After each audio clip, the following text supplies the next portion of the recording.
Radin Shell say wabekame ho our favorite channel. Na yedi nkomo e de afa Ghana MTN FA Cup bra. Kumasi Asante Kotoko Etonensa e de afre Brekum Chelsea. Every fact you need to know about this particular fixture now. Yet nyina no ebe dan e wo ha. This say unya subscribe to the channel na mpacho wa subscribe wa share na afoforo nso etimi abekaye ho. Na nyina no yetimi agro channel no etimi e de abom.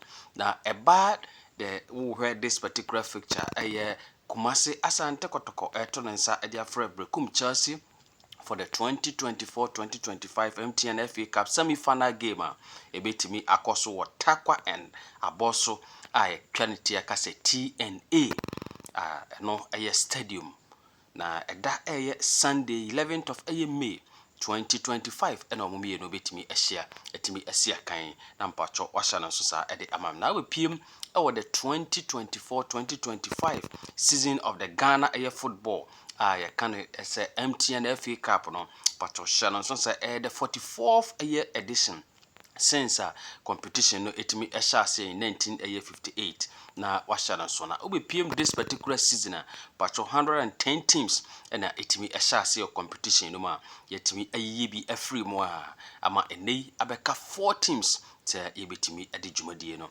aba na wie na mpacho washana so sa ade amame na memfa a bit of history kakra yentimi emfa now the bad Football Association Challenge Cup no commonly no na your friend FA Cup no but your channel so say annual knockout competition annual knockout competition no football na in terms of men's domestic football in Ghana and yetimi the competition so na bra edikan ayebo bi 1958 na mpacho washa na so sa amam. The competition is organized by and named after the Football Association in Ghana. I know equality yakase GFA. Now since 2011 it has been known as the MTN FA Cup for it being the headline sponsor. Tonight just say free 2011 no where competition na afa several names ma certain bia no the best sponsor no edin enetimi edaso na mum from 2011 no de MTN ekuremu up to now. That is the reason why equality yakase MTN FA Cup na mpacho washa no so. The maiden FA Cup competition no yetimi eboy 1958 no pacho ya pem so bedu this stage of the competition ebeka se semi-finals no it produce a lot of goals. So there ye PM the semi-finals of the competition 2024-2025 edition no. In 1958 bre do this same stage pacho etimi produce goals pa sa ene ye be hu in this edition and as something different ene betimi esi na pacho sharan so say bra yetimi ede the 1958 edition no ehye so no produce more goals no. Accra House of Folk etimi trashe Abusua Dwarfs 6-0 Accra Sports Stadium. Na eba Asante Kotoko omo etimi draw 1-1 with team my friend second D Azakes Kumase. Na eno emampanfo etimi hye replay say yentimi emfa mraso second D Jendu Park. Na Asante Kotoko ekwohye Azakes 6-2 replay itimi share so second D na mpacho watimi ahya so no set stage for Asante Kotoko House of Folk final in the 1958 edition yes itimi so on March of 30th 1958 na nampanfo itimi share say particular fixture no yentimi emfa enhye so mejidi say ba in terms of number of goals na di kan ebo ho ensam ekire no yes mama enchiremu enso so ho na washa no so enso so de amame na ba FA Cup egusu a ye ka ho ensam ya mpacho sha no so say the FA Cup competition is open to any eligible football club of the Ghana Football League system. Pachotieni Ghana Football League system na ena ubenya teams omo esi akan woro Ghana Premier League eno achi Division 1 League no ubenya teams omo so ewo ho na wabenya Division 2 League na yese omo enyina na register omo players Ghana Football League system no emu wa utimi enya akwanya register players this system no mo ena munya akwanya mutimi esi akan the competition na mpacho washa no so na mpacho sansha no so say winners receive the FA Cup trophy and also qualify for the CAF Confederation Cup competition a place in the FA's Super Cup competition. Apart from Sunday obedi enkunim or competition you know, etimi eje aye cup no eno aye FA Cup no. Osan so enya akwanya se osan so etimi akogina Ghana anamu ewo ye CAF Confederation ana enu achi osan so nya akwanya se one ne oje Ghana Premier League no enso kohia na omo bi enu etimi sia kan no ye ka se eye Super Cup na pacho washa no so sa ede amama Insuatreman FC are the current holders, having won 5-4 over Boffa Kwatano on penalties after 1-1 draw in the 2024 final after 120 minutes on 23rd of June 2024 at the University of Ghana Sports Stadium. Nigeria currently Tima Ukra Cup no aye Insuatreman FC. Why any etimi abaji dwumadie no na ama ene no edin etimi abekuru san se where teams aka omugusu AC akan na nyaade eka yewo Insuatreman FC among the 4 teams na omo pull out from Ghana Premier League.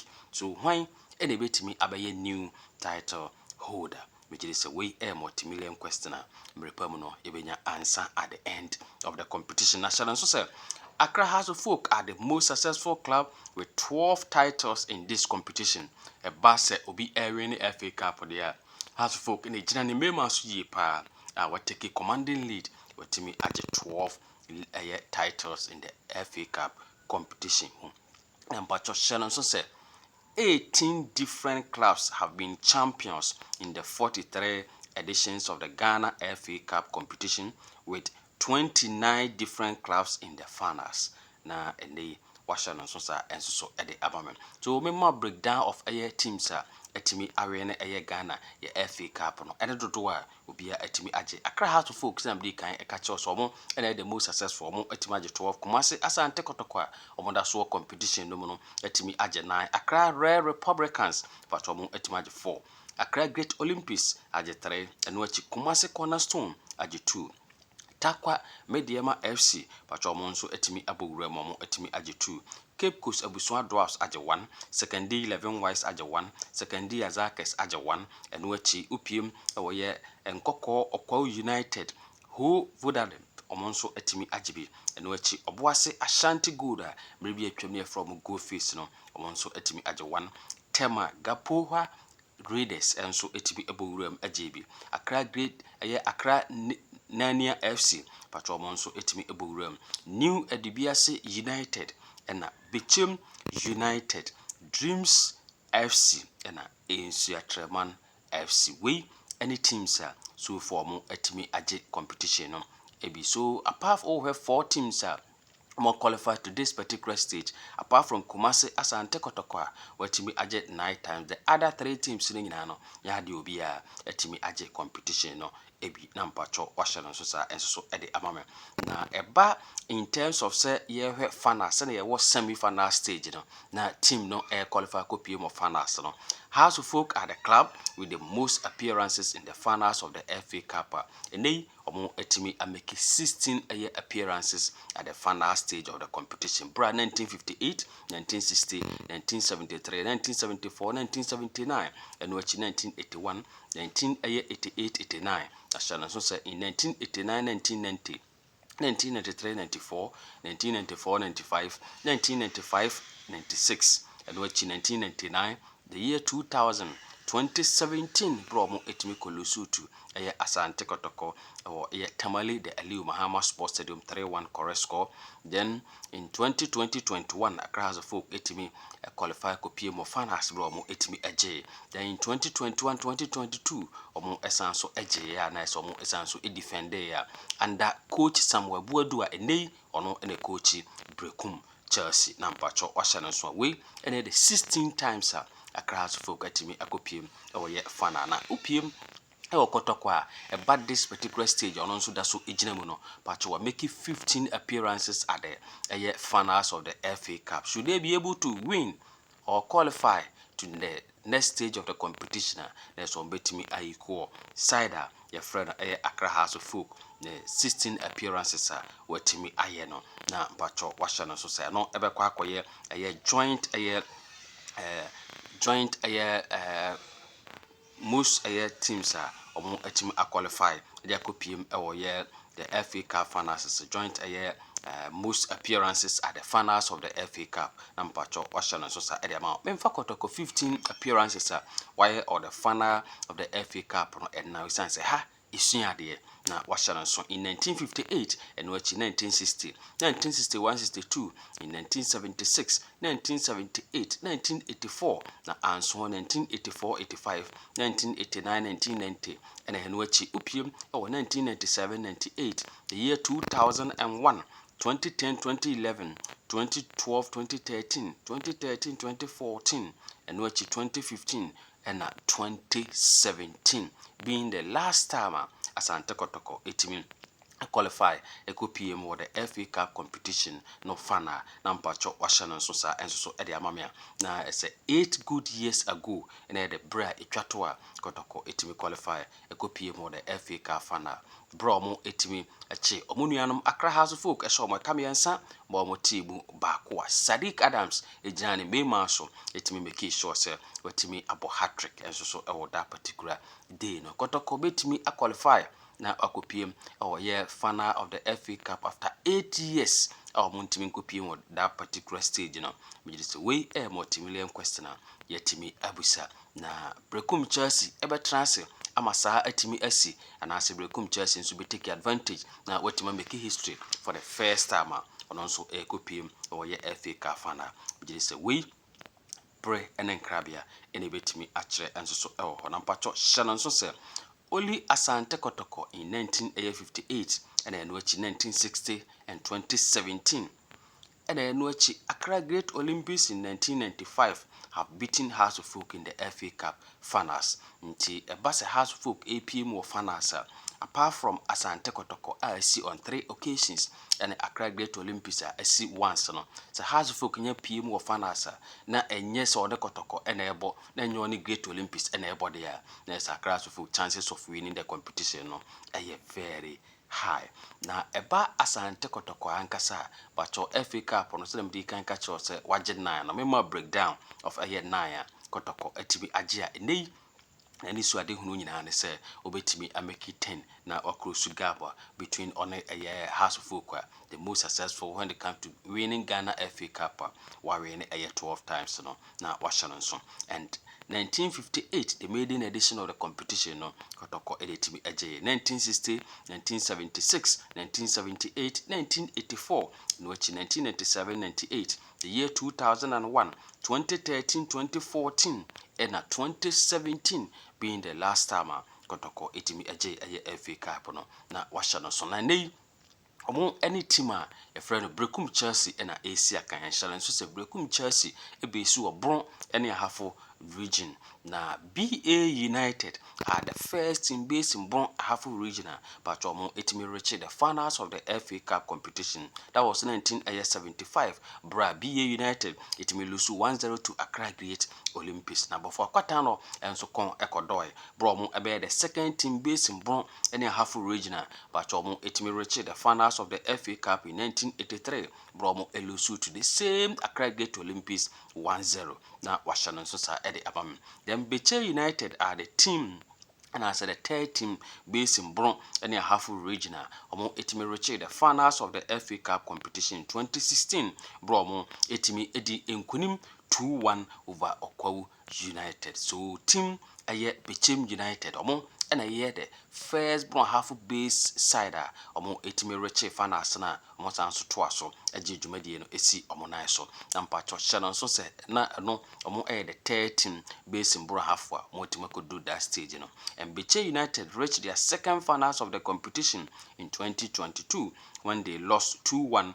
to Accra House of Folk na mpacho Washington so then Bofo Akwatano reached their second finals of the FA Cup competition in 2024 when they lost 5-4 on penalties to Insuateman FC. Na Pacho Washington. So, eno ebema Insuateman FC ebe the fourth team based in Bron and a half region to reach the finals of the FA Cup competition when they won 5-4 on over Bofo Akwatano on penalties after 1-1 draw in the 2024 finals after 120 minutes. Na mpacho wahye nso sa enso so de amame.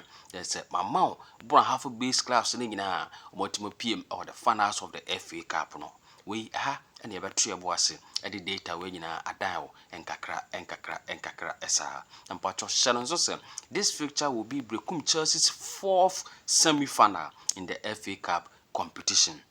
Brekum Chelsea omo apem so a FA Cup no yeba in terms of semi-finals no we the fourth time Brekum Chelsea appeared on this particular stage. As I say in 2011 omo 80 Nania FC in the share or this same stage of the competition. Then in 2012 omo 80 Ashanti Good but omo 80 share or the semi-finals of the FA Cup. 2021 omo science on Ashanti Good appeared or this stage of the competition. And at 2025 say game no enya hyase de a na so mo asanso nya kwanya omo any break Asante Kotoko enso akoshiam e wo ye FA Cup semi-finals eno ebe make it the fourth time Brekum Chelsea drew this particular stage na mpacho washananso.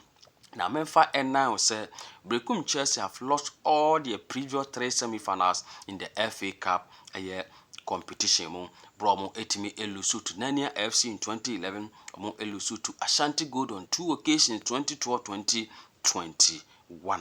Na washana so sa ede amame. Na where this particular fixture Brekum Chelsea aim nyina so obetimi reach the finals of the FA Cup for the first time since July 2004. Etimi team no na mpacho washana so sa ede amame. Na eba in terms of Brekum Chelsea omo sanso mu se ombe the 15 basin bon and a half regional obe reach the finals of the FA Cup na pacho watimi ashana so sa ede amame.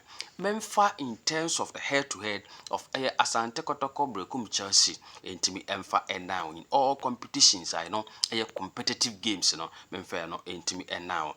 Asante Kotoko and Brekum Chelsea first competitive game was played on 11th of January 2001. There no Monday 6th of the 2008-2009 league season at the Baba Yara Sports Stadium. Bra game no 8 and day 1-1. So official competitive game between Asante Kotoko Brekum Chelsea no and I'm there honsem. This fixture will be the 35th encounters between Asante Kotoko and Brekum Chelsea in any competitive games. Nampacho Oshanson and previous 34 meetings no competitive games no. Asante Kotoko awene 13, Asha 33 goals. Brekum Chelsea awene 10, Asha 31 goals and a 12 etimi ayende in the draw. Now out of these games amo edikan aboy musen and a year the month of May meetings. Pacho Shannon so said Brekum Chelsea have won all their previous encounters with Asante Kotoko in the month of May since 2008-2009 league season. Now I say about the month of May, Brekum Chelsea enyane Asante Kotoko e de pem so nko ade a omotoaso edi enkunim na mpacho washana so sa edi amame ebe toaso and something different in a bit to see this time round. Now Shannon so say over previous encounters in the month of May no there no Ghana Premier League games coincidentally it happened on Monday 30 na washana so edi amame in the 2021-2022 league season on 22nd of May 2022 Kotoko transfer Baba Yara Sports Stadium Brekum Chelsea ekoshana kabako wentimi ante. Then in 2023-2024 league season Monday 30 Brekum Chelsea ewe kame Kotoko on 18th of May 2024 eshe Kotoko 2-1 na washana so sa ede amam. So one thing clear and say Brekum Chelsea have scored in each of their previous games against Asante Kotoko in the month of May. No competitive games since 2008-2009 league season. Twaso bra on 11th of May 2025 for and MTN FA Cup semi-final stage mumienu emfa HM Steven Amankona ebetimi ama ene call up yetimi ede ama no Blasters no be boost the moral na wetimi agina ne mema so etima kwoto atena ede etia Brekum Chelsea side and Asante Kotoko side sorry mejidi se we multi-million questioner yetimi abusa ehwe ni musasane ya ene abranti ya friend Kamara Muhammad a ginem edema Asante Kotoko as goalkeeper no sen na one ne defense man no enso ebetimi agina enso ewo ho. Na about the match date no 11th of May officially we be bredi kan ya in all competitions Brekum Chelsea etimi abo competitive game on 11th of May. Na mum since 1999 Asante Kotoko about just a game on 11th of May. Now that was 11th of May 2003. There no Ghana Premier League game Monday 1 of the 2003 league season. Bra Kotoko ekoshe RTU ekabako a pacho wentimi ante na coincidentally na day no Sunday. Pacho tie ne you na day no Sunday na eni point4 ayen hyehyɛ so mo ene Brekum Chelsea inkushia on Sunday 11th of May 2025 semi-finals of the FA Cup competition ebekoso TNA stadium ewo Takwa na pacho washaranso de amame na the winner of this fixture obe emiti anaso ne team my friend Golden Cakes FC ebetimi ehia all Atram Divisa ebetimi ehia in the finals of the FA Cup competition. And the last time a Division 1 team say all reach the finals of the competition was 2016. Bra Okwa United etimi drew that stage no nanso so mo etimi elusu 2-1 to Bechem United in the finals. Ti ene den either Golden Cakes FC or Atram Divisa Umubako betimi akopim or this stage of the competition, the final stage of the competition. There no ama recorder Okwa United etimi the last team mutimi Division 1 team kopim or final of the competition 2016 no na ene Umubako etimi abe make new record and so elho. Memfa coaches mienu a omo etimi akoginam, that is Coach Abdul Karim Zito of Asante Kotoko and Pacho Shalon so Eba FA Cup in the 2022-2023 utimi the team my friend Dreams FC and the team eje the scene na so no ye na say no or ye winner of a FA Cup na or sign a guide Dreams FC this same stage of the FA Cup and semi-finals bro the side no elusu 3-2 to Accra House of Folk na washano so sa and so the amame na ene no ohwe Coach Samuel Boadua ono enso eginam edema Brekum Chelsea na eba FA Cup Coach Samuel Boadu enso awene on 2 occasions watimi abo na ho emodern enso so ewo na otimi edit team my friend Accra House of Folk 2 occasions ni nyina no na wene ya bro wene sanso e defend in the 2020-21 league season and then 2021-2022 league season and ene or the Brekum Chelsea appeam the semi-final stage of the FA Cup competition. Obetimi guide Brekum Chelsea wohwe previous semi-final stage yasa watimi abedru ni nyina no niema entimi enko yemfa ma na nkopie mo final we the fourth time at the side Brekum Chelsea appeam or semi-finals no would Coach Samuel Boadu be able to guide Brekum Chelsea to their first FA Cup final and the issue esise Brekum Chelsea nyendu this stage ontimi ntoa so enkopie mo the final of the FA Cup na no a na ebetoa so ana we multi-million question yabusa mejidi say TNA Stadium eno Takwa will decide on the fate of Brekum Chelsea. Having looked at the data available to me, we and my predictions, I'm expecting say a home win. Asante Kotoko ever qualify to the next stage of the competition. Na Pacho Shannon say I'm expecting Kotoko to win by difference of a 1 goal margin, being it 1-0 win or 2-1 over Brekum Chelsea, but preferably no me hwe animo say Asante Kotoko ebedi enkunim 1-0 over Brekum Chelsea. Bra Kotoko ebe make to the final of the FA Cup competition and ebe the 16th time Asante Kotoko qualify to the final. Na watimi ayiko Accra House of Folk recorder in terms of the most successful and the most appearances side be etimi when it come to reaching the final of the FA Cup.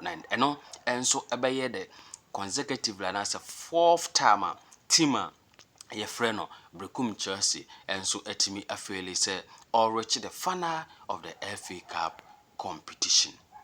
Already shiraw say oje bre ebeka me ho oh favorite channel ema metimi the data analysis and prediction on Asante Kotoko Brekum Chelsea semi-final stage game of the FA Cup no be the whole data nyina no etimi ebeda wo mpacho nya subscribe to the channel na wa subscribe wa share na afoforo so etimi abeka ye ho. Shalom, peace.